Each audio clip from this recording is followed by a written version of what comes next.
საღამომშვიდობის მეგობრებო, მოგესალმებით. მოკლედ, სოციალურ ქსელში ახლა ერთი ამბავი არის ატეხილი. ნიკოლოზ მჟავანაძემ განაცხადა მის გადაცემაში, რომ ის მიდის ქვეყნიდან, არ უნდა ასეთ ქვეყანაში ცხოვრება, მისი გადაცემა იხურება, თავისთავად თუ ქვეყნიდან წავა ახლა ადამიანი, აბარა იქნება და 1000 შეთქმულების თეორიები დარბის, ასე, ისე, რა მოხდა, აქეთ, იქეთ. აი ჰუი, არა და ბიჭო, კაცმა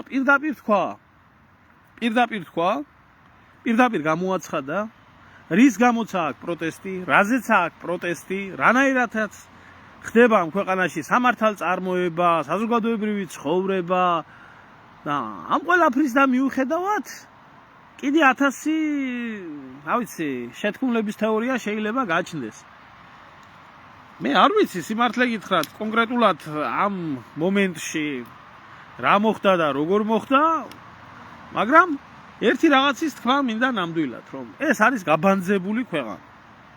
ეს არის ტერიტორიული ერთეული, რომელ ტერიტორიულ ერთეულზეც შეიძლება მხოლოდ და მხოლოდ იარსებოს ადამიანმა, რომელიც არის მიკედლებული ხელისუფლების ძალას, სახელისუფლებო პარტიას და ლაპარაკობს ხელისუფლების, ასე რომ ვთქვათ,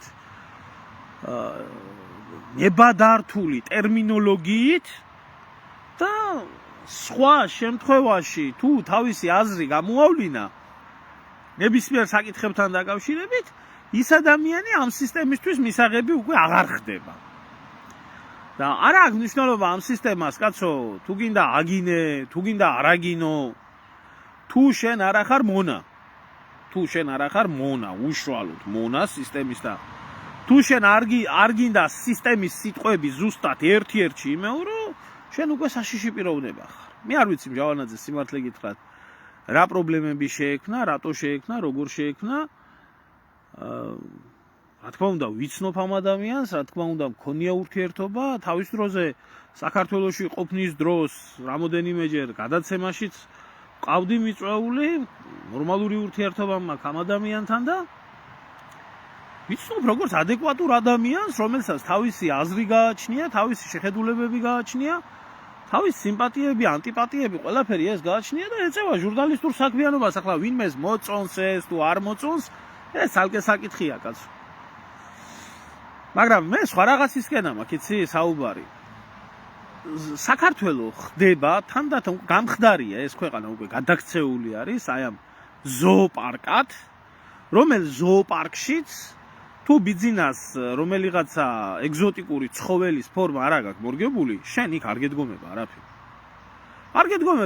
არ ვიცი, ახლა მოვა დრო და იტყვის ადამიანი, ახლა იმაზე მეტი რა უნდა თქვას, რაც ილაპარაკა, მე პირადად უსმენდი მის გადაცემას და ვისმინე, კაცო, რაზეც ხონდა ამ ადამიანს პროტესტი და რის გამოც ხონდა და რაზეც თქო, მაგრამ არ ვიცი, ახლა შეიძლება კიდე აქ ადამიანს რამე სათქმელი და რამოდენიმე გადაცემას კიდე ჩავწერო და მერეო წავალო, კაცო, ქვეყნიდანო აღარ მინდა ასეთ ქვეყანაში ცხოვრება. და თქვენ გინდათ ერთი ასეთ ქვეყანაში ცხოვრება, როგორიც საქართველო არის? ეს ქვეყანა ხომ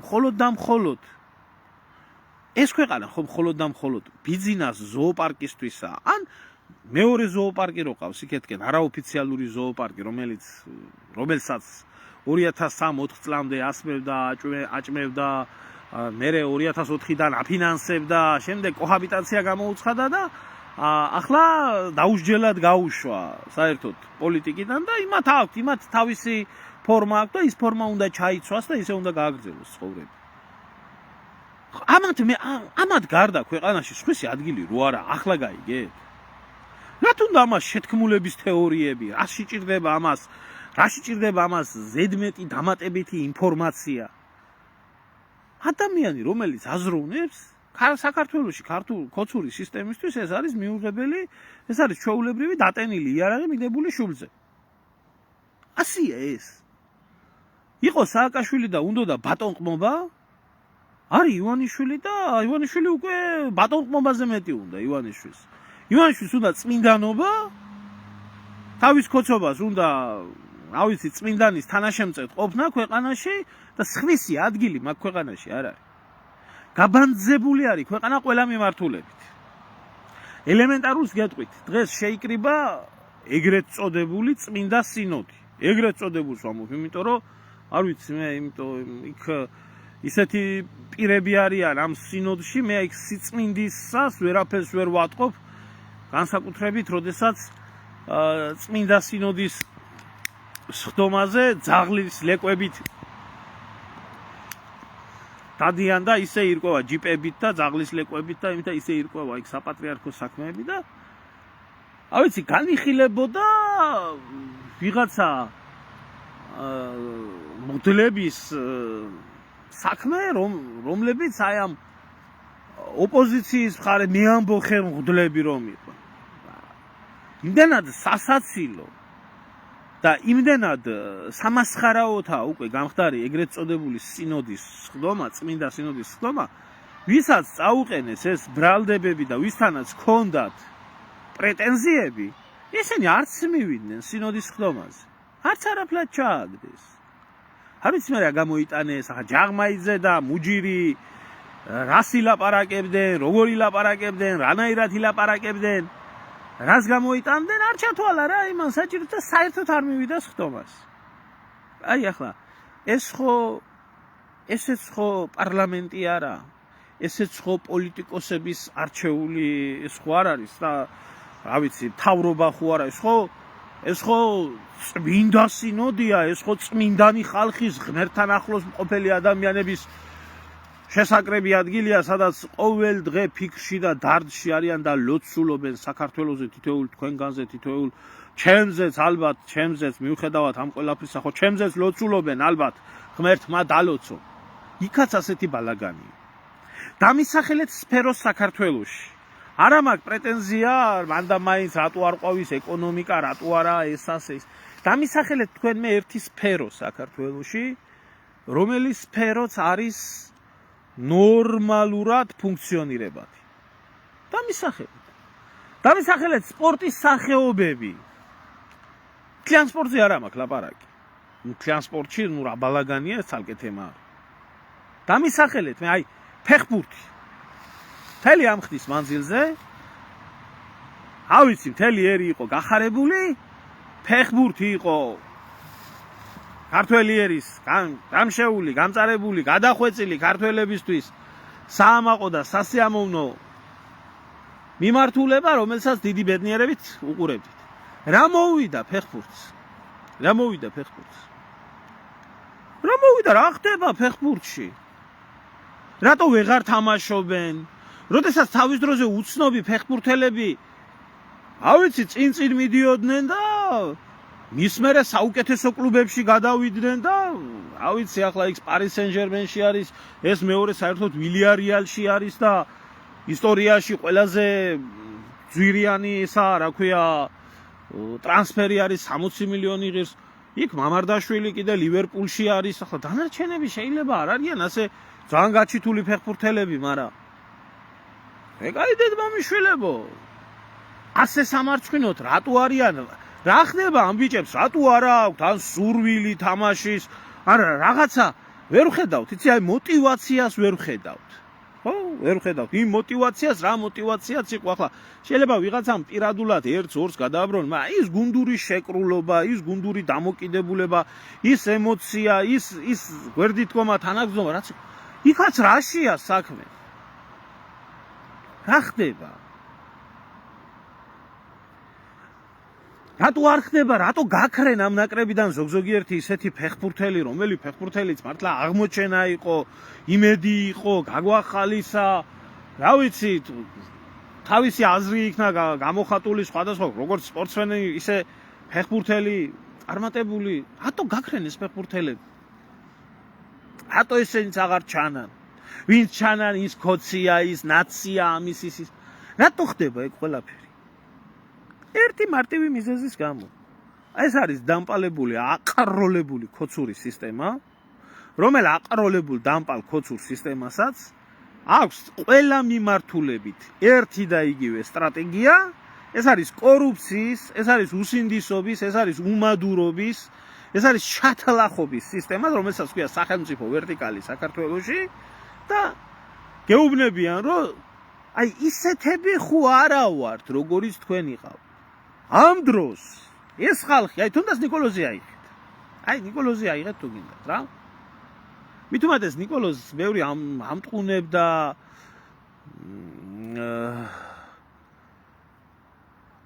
ბადრი ხინჩი გაშვი, გაფიცებ ქოცების იმას, რა ქვია. ემბლემას რა, გენაცვალე მე რა, აი გადის შენ მოუგე თურქეთს აბა თუ კაია, შვაშია, ბიძინა, იმდენი მილიონი გადეიხადა იმანში, რა ქვია. ფეხბურთელების დაჯილდოვებაში, აბა რა, მართალი ხარ. მე გადის შენ და მოუგე თუ კაია. შენ პატრონს. საზოგადოებრივ ცხოვრება საქართველოში არის ჩაბანძებული. რა თქმა უნდა, ბრალდება სანიოს, ამათ ხელი შესახოცად, კაცო, თავიანთი თანაგუნდელები არ ახსოვთ და გუში რო ერთად სვამდნენ და ერთად ჭამდნენ, დღეს გამოვლიან და ერთმანეთს ბარიგებს უძახიან და მოღალატეებს ეძახიან და ერთი მეორეს ტყვიას ესვიან, სანიოლს დაინდობენ და ვინმეს დაინდობენ. ამიტომ რაშია საქმე იცით? ესაა ქვეყანა, რომელიც ტერიტორიული ერთეული, ეს არ არის არც სახელმწიფო, არც ქვეყანა, ესაა ტერიტორიული ერთეული, რომელიც არის რეჟიმი. ეს რეჟიმი აკეთებს ყველაფერს, რომ ქვეყანაში ქართული, ეროვნული რაიმე არაფერი არ იყოს, ვერც გაიხარებს. ამათ არ შეუძლიათ ქვეყანა გაახარო. აი ჩემო ძმაო, მაგ საკითხებთან დაკავშირებით აუცილებლად რაღაც საკითხები არის გასარკვევი და მექნება 100%-იანი დამოკიდებულება და ჩემ 100%-იან დამოკიდებულებას თუ რა ხდება ქართულ ფეხბურთში, რომელიც ფეხბურთს არ ეხება, ნახდათ გეტყვით, ეს ფეხბურთს არ ეხება. აი ის ძალა რაც ამაზე აუცილებლად მექნება საუბარი. ახლა დღეს არ მინდა მე ზოგადად ვლაპარაკობ. არ არსებობს სფერო საქართველოში, რომ ჩასვლილი არ იყოს. არ აქვს მნიშვნელობა ეს სასამართლო სისტემა იქნება, არ აქვს მნიშვნელობა ეს სპორტი იქნება, არ აქვს მნიშვნელობა ეს პოლიტიკური ცხოვრება იქნება, არ აქვს მნიშვნელობა ეს საზოგადოებრივი ცხოვრება იქნება, არ აქვს მნიშვნელობა ეს თუნდაც სარწმუნოებრივი საკითხი იყოს. ყველა მიმართულებით არის ბარდაგი და ბარდაგის შემოქმედი და ხელმძღვანელი არის ქართული ოცნება თავისი კამანდით. მორჩა და დამთავრდა. არავინ სხვა და ეს მონა ხალხი, ეს დამონებული ფსიქოლოგიის ადამიანები, რომლებსაც გადაწყვეტილი აქვს თავის თავში მონობა, რომ მათ უნდათ ცხოვრება ამ ქვეყანაში, უნდათ რომ წარმატებული და შეძლებული ხალხი ერქვათ და თუ გინდა რომ წარმატებული და შეძლებული იყო, უნდა იყო მონა უნდა იყო. და იმას ვამბობდი, ხო, თუნდაც მჟავანაძესთან მიმართებაში. ეხლა მჟავანაძემ სიმართლე გითხრა, აი ჩვენი ქართველთა გაერთიანების ამბავზე უფრო მეტი კრიტიკა და დაძაბულობის ეთერი ქონდა, ვიდრე აი რაღაცა სხვა მიმართულებით რო აიღო, ხო? ანუ როგორი ცოტა ისეთი დაძაბული ეთერი ქონდათ დემურ გიორხელიძესთან და იმასთან ერთად, რა ქვია, დავით ჭაბუკაშვილთან ერთად, ხო? ეხლა ასაგებია, კაცო, ჟურნალისტია, თავის საქმიანობას ეწევა, თავისი კითხვები აქვს, თავისი დამოკიდებულება აქვს, მაგრამ ამის გამო ახლა ადამიანი ხო არ უნდა შეიზიზღო. ამის გამო ადამიანი ხო უნდა შეიძულო. პოლიტიკას ხო არ უნდა გადააყოლო ადამიანის პიროვნული პატივისცემა, ის, რაც მანამდე არსებულა და ყოფილა ერთ წამში წყალს ხო არ უნდა გადააყოლო, ან დაძაბულ ეთერს. ახლა ზოგიერთი აქ საქართველოში ასია მიღებული.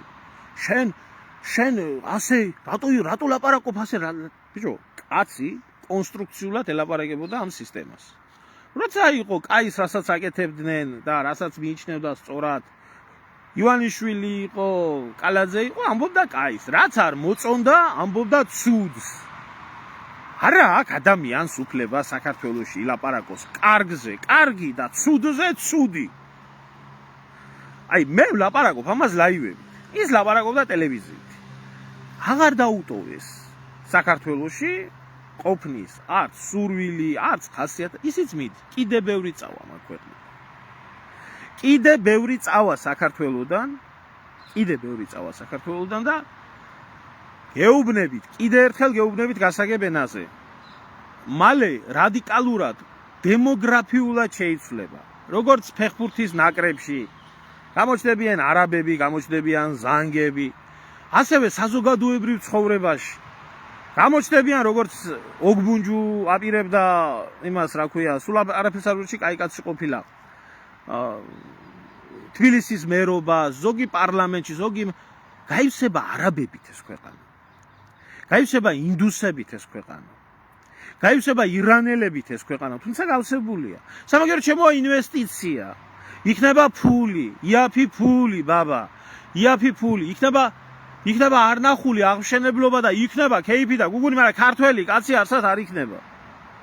და ქართულად აზრის გამოთქმა საქართველოში რომ დასჯადია, მე ვარ ნათელი მაგალითი, ჩემი ოჯახია ამის ნათელი მაგალითი და არ ვამბობ ბატონო არაფერს.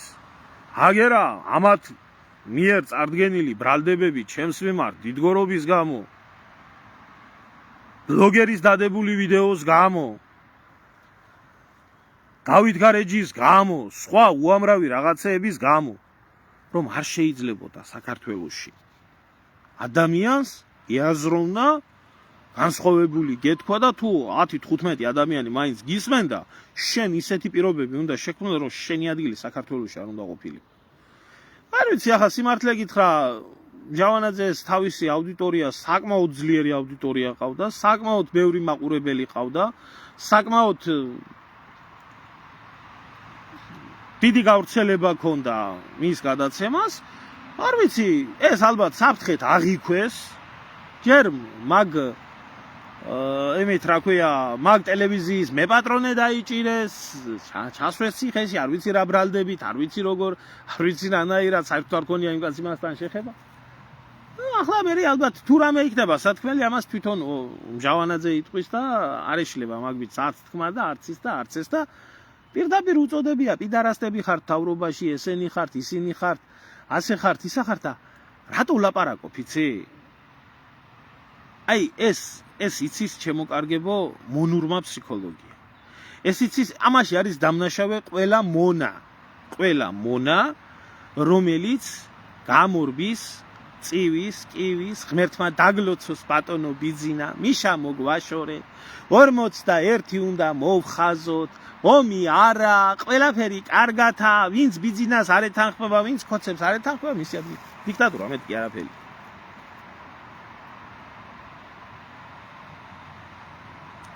ვაჰა, ზურა შენც იგივეს ამბობ, რომ კიდე ერთ წელიწადს დაიცდი და შენ არ იცი, რომ ერთი წლის მერეც არაფერი შეიცვლება შენ ქვეყანაში?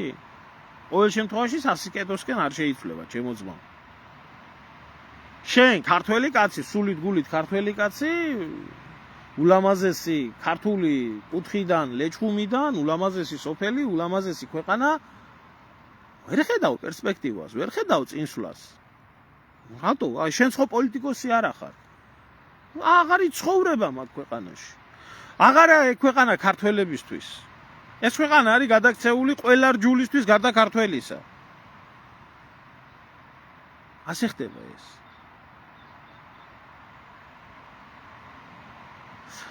ხო, ახლა რა შეეხება რუსებს, საერთოდ ერთ რაღაცას ვიტყვი რა, რუსოფობია ბატონო ვიტალ.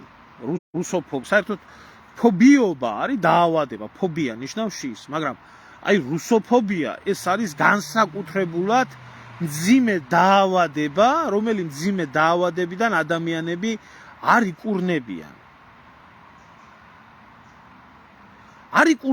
აი აქედან განკურნებული მე არავინ არ მინახია. თვითონ რო ვერ ვარგიან, თვითონ რო ყანას ვერ გათოხნიან, ვერ დათესავენ, მეგობრის გვერდში დგომა რო არ შეუძლიათ.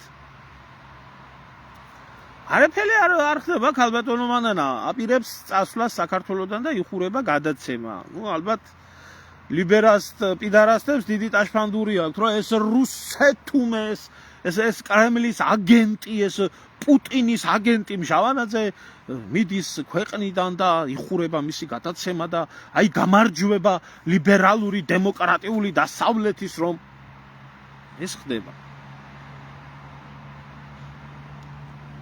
არ ვიცი, მე საითაპირებს იტყვის თვითონ საითაც აპირებს და რა მიზნითაც აპირებს და როგორც აპირებს. მე რა ვიცი, სიმართლე გითხრა, კონტაქტები არ მქონია და აზრი არა.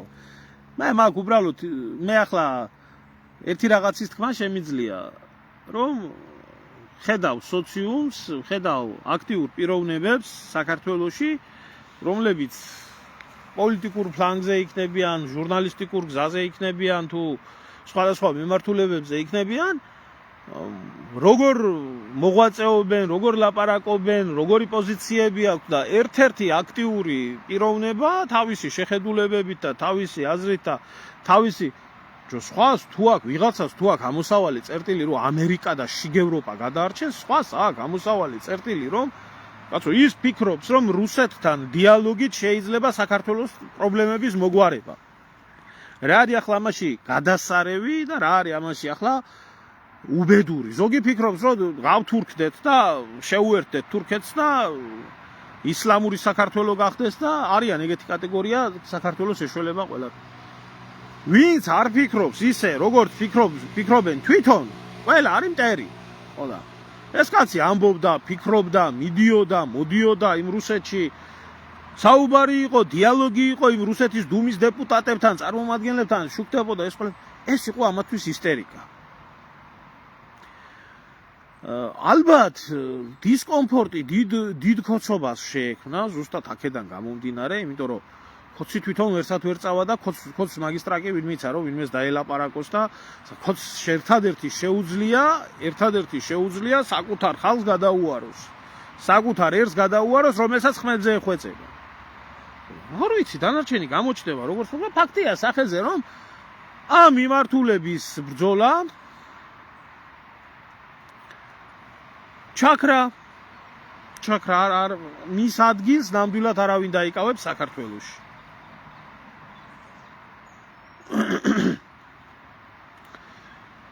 მომისმინე ბექა, მე ერთ რაღაცას ვამბობ ჩემო ძმაო. მე არ ვამბობ რომ ვინ აი პიროვნება, ვინ ცუდი პიროვნება, ყველას აქვს თავისი აზრის გამოხატვის საშუალება. ფაქტი არის უბრალოდ ერთი, რომ განსხვავებული აზრი ნაცქოციდან აბსოლუტურად ყველა განსხვავებული აზრი თუ ან ნაცური არა, ან ქოცური არა, ყველა იდევდება. აქ ამაში არის საქმე. მე არ ვამბობ რომ ის წმინდანია, იმას ფრთები აქვს. ესეთი ქვეყანა არის საქართველო. თავიდან მაგაზე დავიწყე ლაპარაკი. თუ არ შეძრები ქოცებში და ქოცებში შეძრომიდან თუ არ გექნება 100% ქოცური ლექსიკა, შენი ადგილი არ არის. ან თუ არ შეძრები აი ნაცურ ფლანგზე და როგორც ნაცური ფლანგის ლაპარაკის ლექსიკა, თუ ესეთი არ გექნება, მაშინ შენ არც იქეთ ამ ხარეს არ ჭირდები. თუ შენ იტყვი კაცო, მე არც დასავლეთი მინდა, არც რუსეთი მინდა საქართველო, მინდა ეროვნული სახელმწიფო, მინდა რომ ჩვენი ეზო ჩვენ დავხნათ, ჩვენ დავთესოთ, ჩვენი წიაღისეული ჩვენ მოვიპოვოთ, სახელმწიფო იყოს ჩარეული ამ ყველაფერში 100. შეგაიგეთ მამიშვილო.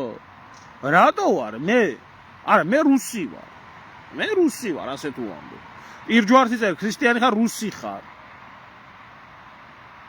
აი აღარავისთვის აღარ რჩება ეგ ქვეყანა ხალხო. აღარავისთვის აღარ რჩება. არ ვიცი ქალბატონო ინეზა, ახლა პატააბულაძეს პირადად ვიცნობ და პატააბულაძის დამოკიდებულება ქოცებთან ხშირად გამიგია და ხშირად ვიცი რომ გადაულის, გალანძღავს, გაათახსირებს, მაგრამ მაინც ქართული ოცნების მომხრეა. უკეთესი არაა. ეგ როგორ გითხრათ, იცი, რაღაცა ისეთი ოჯახურ კონფლიქტს უფრო გავს, ვიდრე იმას, რა ქვია, რეალურ პოლიტიკურ დაპირისპირებას და. ახლა პატააბულაძეს ვერც შეეხებიან. ბევრი მიზეზთა გამო და აქ იმას ის რომ ასე ილაპარაკოს, მაგრამ ზუსტად მასე ლანძღველი და მაგინებელი მაინც მაგათი მომხრეა. ასია. ხო, არ ვიცი ქალბატონო გულო აიძულეს რომ წასულიყო თუ თვითონ გადაწყვიტა წასვლა, მე აზი არა ვარ, გამოჩნდება ეს ყველაფერი არსად არ დაიმალება და არ დაიკარგება. თუ აიძულეს აქ ნიკოლოს მაგის განათლებაც, მაგის ორატორული ნიჭიც და სხვა უამრავი რამ რის გამოც შეუძლია დაიცვა საკუთარი თავი დარწმუნებული. მაგრამ მე რითაც დავიწყე საუბარი ამ დღევანდელ ბლოგთან დაკავშირებით, ესაა გათახსირებული ქვეყანა, გადაგვარებული ქვეყანა.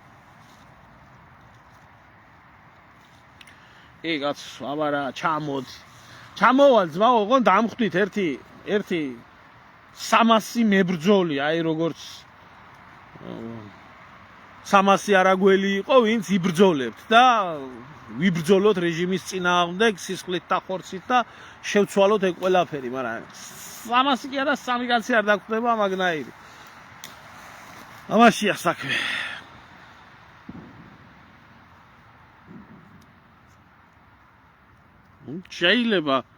შეიძლება ლევან არ გედავები ჩემო ძმაო.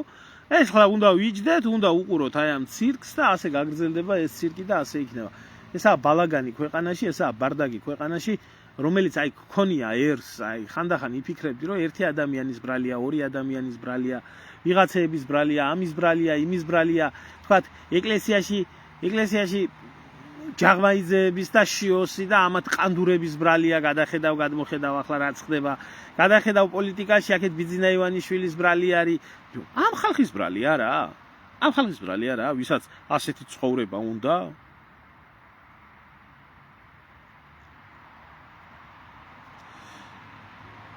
არ ვიცი ძმა, მიზეზი თვითონ რაც თქვა მაგ საკითხთან დაკავშირებით, თუ მეუბნები, თვითონ რაც თქვა, რომ მე ასეთ ქვეყანაში, სადაც სამართალი არ მოიპოვება, სადაც გადაგვარებული საზოგადოებაა და 1000 რაღაცა, მე არ მინდა ცხოვრება და მივდივარ ამ ქვეყნიდან და შორდები აქაობას. აბსოლუტურად ნორმალური და აბსოლუტურად ჯანსაღი პოზიცია არის.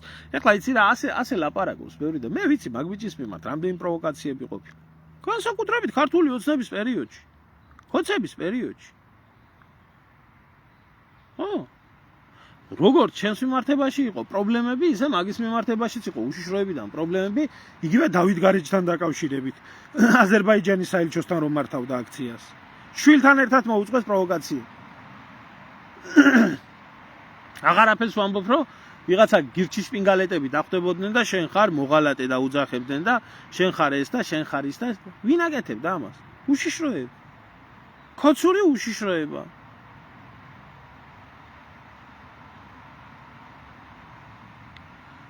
ეგა.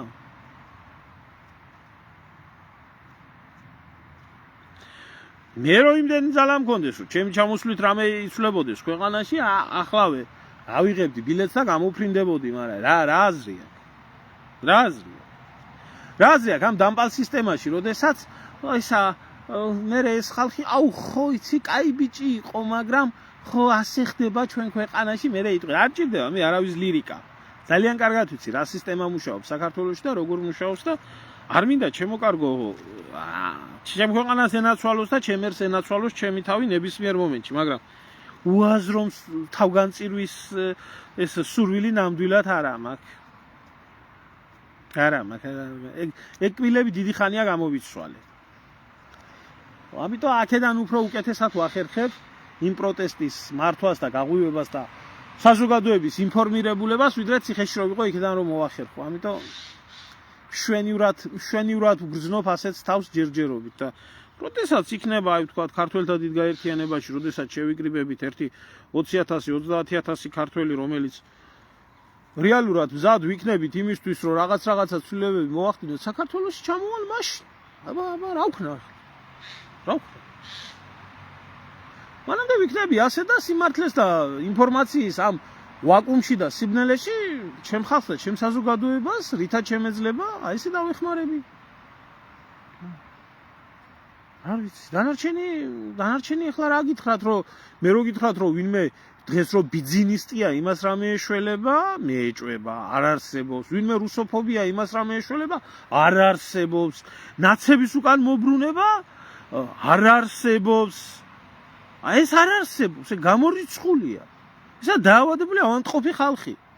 დაავადებული, ახლა გირჩელი რამ უნდა მოაბრუნოს აქეთ. ნაცი რამ უნდა მოაბრუნოს აქეთ. ბიზნა მადიდებელი რამ უნდა მოაბრუნოს აქეთ. ძაღლ მადიდებელი რამ უნდა მოაბრუნოს აქეთ. ვერაფერი ვერ მოაბრუნოს. ერთადერთი გამოსავალი არის თუ ამდენი დებილი და ავადმყოფი არსებობს ქვეყანაში და ვიგოდნიკი მეტროვე ავადმყოფი ხო არის და არსებობს მეორე კატეგორია ვიგოდნიკი მეტროვე რომელი ვიგოდნიკი მეტროვეებიც ნაცების დროს ნაცები იყვნენ ქოცების დროს ქოცები არიან და რა ვიცი სხვა დრო რო იქნება კიდე ის სხვები იქნებიან ეს ჩვეულებრივი ნაბოზვარი კატეგორია არის რომელიც ყოველთვის გამარჯვებული მხარესაა ოღონდ საკუთარი თავი ქონდეს კარგად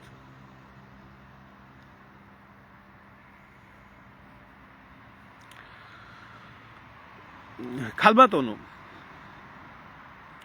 და აი ახლავე გაგცემთ პასუხს და გამოსავალი ამის არის რომ ნორმალური ადამიანები თუ დარჩა ქვეყანაში ისინი შეიკრიბონ ერთად რომ ამ ყველაფერს მოუაროთ იმიტომ ნორმალური ადამიანების დეფიციტია გამხდარი არის სამ ნორმალურმა ადამიანმა სად წავიდეს და როგორ წავიდეს ამაშია საქმე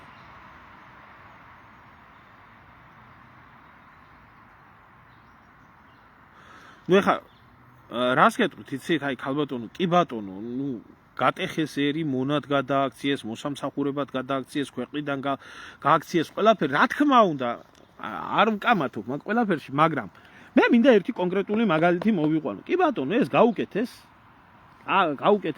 ტვინი აურიეს განსაკუთრებით ახალგაზრდებს თუმცა უფროსთაობასაც რო უყურებ ჩემო კარგო არ ვიცი მე ამ უფროსთაობას საერთოდ რა აქვს თავში ჩადებული მე მაგ ერთი ელემენტარული ასეთი ისა რა ქვია კითხვა აი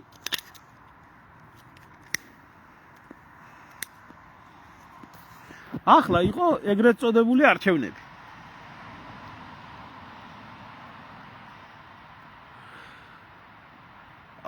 აი ეგრეთ წოდებული არჩევნები იყო აი ამ ეგრეთ წოდებულ არჩევნებში ყველა რაიონი ხო მონაწილეობდა ჯო ჭიათურა რომელიც ქოცებმა გადაღრღნეს გაათახსირეს ყველაფერი როგორ რა დღეში ჩააგდეს ხალხი რა უქნეს ჭიათურის მაღაროელებს როგორი უბედურება დაატეხეს ჭიათურაში ქალბატონო ელემენტარულ კითხვას ვსვამ ჭიათურაში ჭიათურელ ადამიანს ბიძინა ივანიშვილზე და ქოცებზე უნდა ვინც არ მივიდა ხო არჩევნებში ვინც მივიდა ბიძინა ივანიშვილზე და ქართულ ოცნებაზე უნდა მიეცა ხმა თავისი თანაქალაქელებს, თავისი უბნელებს, თავის ოჯახის წევრებს როგორ ექცეოდა ეგ რეჟიმი 80% თუ რაღაცით გაიმარჯვა რა უყო ახლა მე ამ მონას ამ ჩამოყალიბებულ კლიავ მონას რომელსაც ქალაქი დანგრეული აქვს მარგანეცი ამოჭმულია და ღია კარიერული წესით მოპოვებაა და ეკოლოგიური კატასტროფაა ვინც მუშაობს ამ საცოდავებს რა პირობებში ამუშავებდა ეგ სისტემა როგორ გამოყარეს გარეთ როგორ მოექცნენ რანაირ დღეში ყავდათ და ამ დროს მიდის ჭიათურელი მიდის და ბიძინა ივანიშვილს აძლევს მაინც ხვას არ ახსოვს ის მისი გაჭირვებული მეზობელი არ ახსოვს ის მისი გაჭირვებული თანაქალაქელი არაფერი არ ახსოვს არჩევნებში მიდის და ივანიშვილს აძლევს ხვას რა გინდა ახლა მე ასეთ ადამიანს რო უშველო მე მიტოვ ვამბობ რომ ესაა დაზომბირებული დაავადებული ავადმყოფი ხალხი და მე ვარ გამოვა მე ის გამოვა და მეზობლებში დაждდება და წუწუნს დაიწყებს რაგლახა მთავრობაო ამას დიდი შეგნება ჭირდება კაი შეგნება არა გაქვს განათლება თავმოყვარეობა არა გაქვს მეზობლის მიმართ სოლიდარობა არა გაქვს არაფერი არა გაქვს ხო და იცხოვრე იმ ნაგავში რომელ ნაგავში ცხოვრობ იმიტომ რომ იმსახურებ მე ვამბობ აი იმ კატეგორია ადამიანებზე რომელი კატეგორია ადამიანები დარწმუნებული ვარ ვინც ახლა მე წუწუნს დაიწყები არჩევნები რომ მივიდა ღმერთმა დაგლეცოს ბატონო ბიძინა შენ სმეტი შველი არა იზე მოიმერელი კაცი ხარ და აბა სხვა ის მიცემ ხმას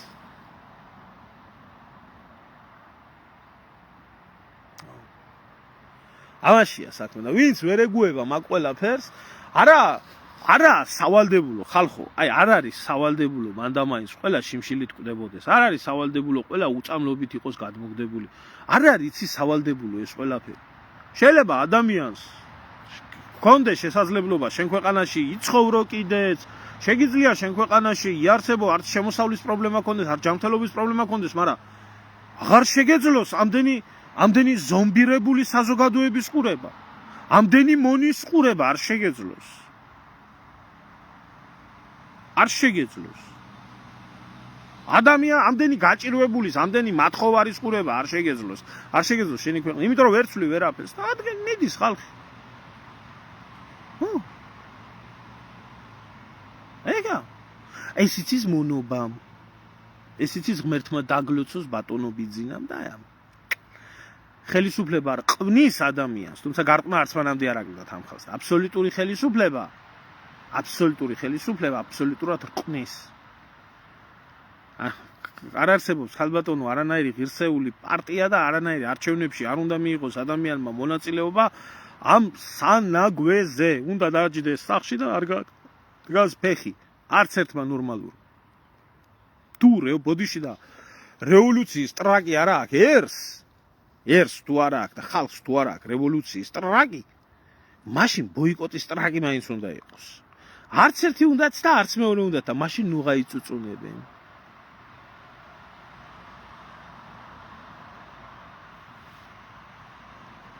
არ ვიცი ხალბატონო არ გამიგია რომ ემიგრანტებზე რამე ეგრეთ წოდებული კანონი მიიღო. კანონი მიიღეს რომ ნაციონალური მოძრაობა გასამართლდება და ეკრძალებათ ნაციონალური მოძრაობის წევრებს და ანასხლეტებს არჩევნებში მონაწილეობა. ეს ყოფილა საკმარისი თურმე იმ ღალატისთვის, იმ უბედურებისთვის და იმ გათახსირებისთვის, რაც დამართეს ქვეყანას. ესაა ქართული ოცნება. ღმერთმა დაგლოცოს ბატონო ბიძინა, მიშამო გვაში. რაც შეეხება მჟავანაძის საკითხს, გამოჩნდება, რაც ხდება და როგორ ხდება. გააკეთებს ეგ ადამიანი თავის განცხადებას და გააკეთა კიდეს მე არანაირი კითხვა არ გამჩენია. კაცმა ახსნა თვითონ რომ მე არ მინდა ასეთ ქვეყანაში ცხოვრება და უნდა წავიდე ასეთი ქვეყნიდან. მორჩა. ვერ უმტყუნო. ვერანაირად ვერ უმტყუნო. იმიტომ რომ კიდევ ერთხელ თუ ამ ქვეყანაში მონა არ ხარ, ყოველი ფეხის ნაბიჯზე პროვოკაციების მსხვერპლი ხარ. ვიღაცას სირი შემოგვდება, რუსეთუმეს დაგიძახებს, მოღალატეს დაგიძახებს, ამას დაგიძახებს, იმას დაგიძახებს და შენ უნდა იწვიდო ნერვები. ეგა. რა ვიცი. თუ რამე კითხვა გაგაჩნიათ, დამისვით თუ არა დაგემშვიდობებით. ეხლა თქვენც ხო ჩემზე უკეთესად იცით რომ ეს 100 არის და უარესათაც არის კიდე რა. უარესათაც არის. ხო და იყავით ბედნიერი კაცო, ხო აირჩიეთ საქართველოში ვინც ახართ ეს ხელისუფლება. 80%-ით ომი არ იყოს და ყველაფრისთვის გზად ვართო ხო თქვი. ხო და ნუღარი წუწუნებთ. დარწმუნებული ვარ ძალიან ბევრი აქვს ჩემ გამომწერებში ადამიანი, რომელიც ლანძღავს აგინებს ხელისუფლებას, მაგრამ მოდის არჩევნებში და მიდის და აძლევს თვითონ ხმას. ხო და არ იმსახურებს ეგეთ საზოგადოება უკეთეს. რათაც უფრო მეტ ღრმა ტყუილში ცხოვრობს საზოგადოება, მით უფრო ეზიზღება იმას სიმართლის მთქმელი. ჯორჯ ორუელს აქვს ეს ზუსტად ნათქვამი. ეგა. არ ვიცი ძმაო, 30%-მა, 33%-მა ხო მიიღო. 33%-მა ხო მიიღო. ესე 33% არის ბედნიერი მაგ ქვეყანაში. 33%-ის ნახევარი თუ 80% არ ვიცი ახლა რამდენი გამოდის, რამდენი აიღეს. რეალობაში ქვეყანას ყავს 25%-იანი მხარდაჭერის ხელისუფლება და პოლიტიკური ძალა. ესაა მეოთხედი მოსახლეობის. ხო? ესაა აპარტეიდი რეალურად. როდესაც უმცირესობა ბატონობს უმრავლესობაზე, ეს არის აპარტეიდი და უნდა ამ ხალხს ეს აპარტეიდი ავაგრძელოთ რა. აი მე ზურა ნეტა შენაირი ხალხი მევიდოდეს მთავრობაში და მაშინ მათ შეეშველება ქვეყანას. ეგაა და ეგ.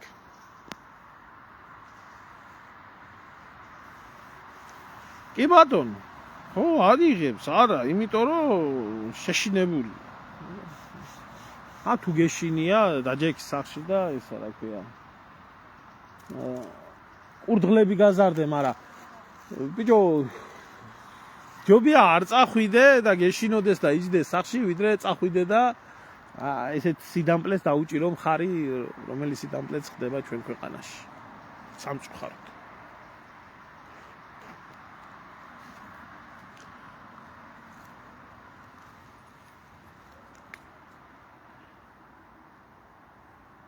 კი, დათა თუთაშხია უდევს იმას წიგნი ხო იმათ მაგითას. და იმას, რა ქვია, ეკაბესელიას კიდე ვეფხისტყაოსა. მართალი ხარ.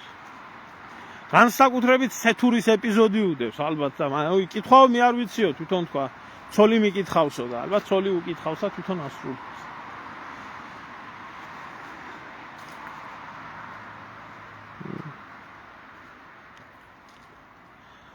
ეგეთი სისტემა შეიქმნა, ჩემო კარგებო, ეგ შეიქმნა დამონების სისტემა, რომელ მხარესაც არ უნდა იდგე წინააღმდეგი თუ ხელისუფლების მხარეზე, შენ მაინც ხელისუფლების სისტემის, მოქმედი სისტემის საქმეს ასრულებდი და შეასრულებ მომავალში. წაეგა, ჩვენ ეს ყველაფერი, ვინც ამ სისტემას უპირისპირდებოდით, ბევრად ადრე ვიგრძენით საკუთარ თავზე, ძალიან ადრე მივიღეთ ამ სისტემიდან მატრახი.